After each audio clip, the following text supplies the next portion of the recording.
Hey there, and welcome to HisTime365. I'm so glad you're here for day 119 of our 365-day journey through the Bible.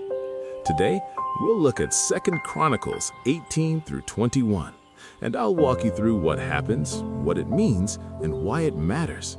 I'll share a summary and some insights to help you see the big picture and connect with the heart of the scripture.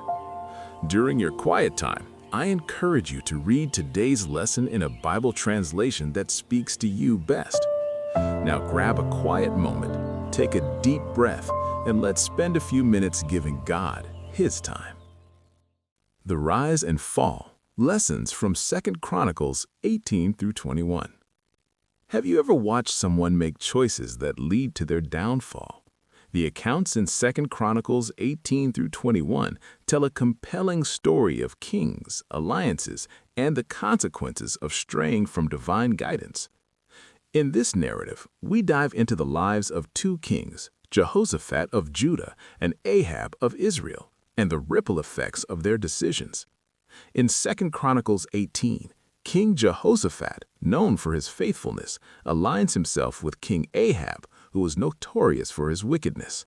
This alliance begins with a troubling request from Ahab, who wants Jehoshaphat to join him in battle against Ramoth-Gilead.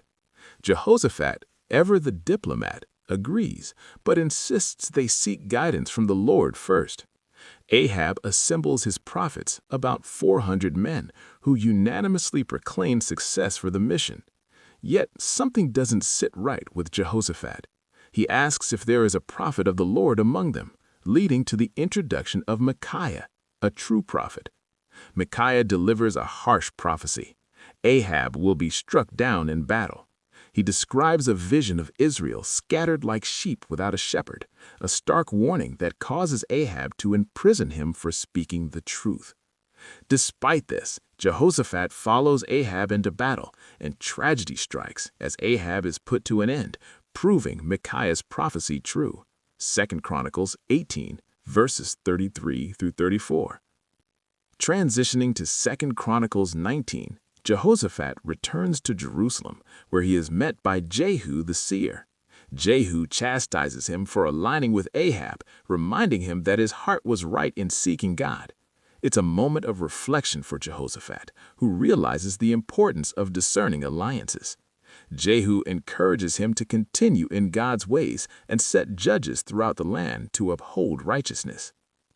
Moving into 2 Chronicles 20, we see Jehoshaphat facing a grave threat.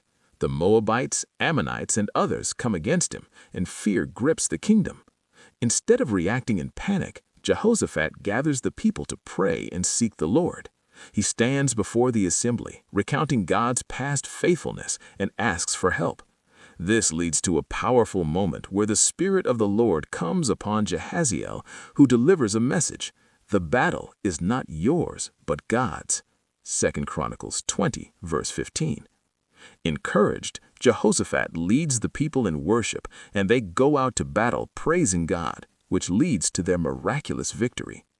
2 Chronicles 21 shifts gears to the reign of Jehoram, Jehoshaphat's son. Jehoram begins his rule by putting to end his brothers to secure his throne, showing the stark contrast to his father's leadership.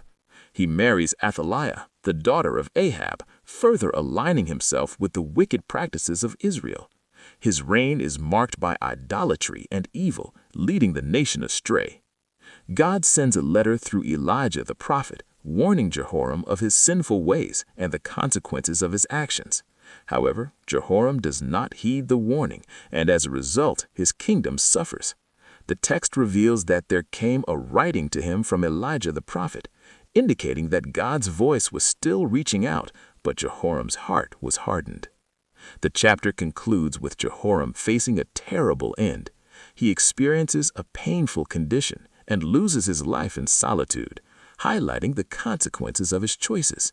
His son Ahaziah inherits the throne, but the cycle of evil continues. Throughout these chapters, we notice a recurring theme: the importance of wise choices and the consequences that follow. Jehoshaphat's story teaches us about the value of seeking God in our decisions, especially in our relationships and alliances. For instance, in our work lives, it's crucial to align ourselves with colleagues who share our values, as bad influences can lead us astray. In family dynamics, nurturing relationships based on honesty and faith can foster a healthier environment. Even in our digital life, where we choose to engage online can reflect our priorities and impact our mental health. Remember, the choices we make today shape our tomorrow. What can we learn from Jehoshaphat's decision to ally with Ahab? How do we discern when to seek help from others, as Jehoshaphat did in prayer? In what areas of our lives do we need to be more cautious about our alliances? How can we encourage others to seek God's guidance in their life choices? Thanks so much for joining me today for HisTime365. Remember, today's reading is 2 Chronicles 18 through 21, so be sure to spend some time with those verses during your quiet time. Tomorrow, we'll be diving into 2 Chronicles 22 through 24, so feel free to read ahead if you'd like to prepare. If you enjoyed this time together, don't forget to like, subscribe, and tap the bell so that you never miss a day on this journey. I'll see you back right here tomorrow for day 120. Until then, stay encouraged, and thank you for giving God His time today.